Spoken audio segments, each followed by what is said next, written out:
Philippine Institute of Volcanology and Seismology o PHIVOLCS nibutyag nga dunay kapin sa 34,000 ka mga residente ang apektado tungod sa pagbuto sa Bulusan Volcano sa probinsya sa Sorsogon. Sa gipagawas nga report sa DSWD, matud niini nga nikabat sa 34,280 ka mga residente gikan sa 22 ka mga barangay ang naapektuhan sa pagbuto sa bulkan. Matud sab sa report nga mas daghan ang naapektuhan sa munisipalidad sa Irosin, sunod ang sa Bulusan, Juban, Kasiguran ug sa Barcelona.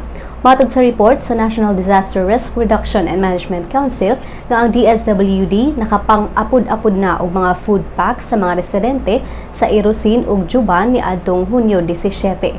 Samtang una na nga gihatagan og food packs ang mga pamilya sa Kasiguran, Irosin ug Juban. Duna na say gitanyag nga mga tubig alang sa munisipalidad sa Irosin ug 5,000 food packs ang naka-standby alang sa local government sa probinsya sa Sorsogon. Ang Mount Bulusan gipaubos na sa Alert Level 1 o abnormal state human kini nibuto ug mipagawas og mga abo niadtong Biyernes.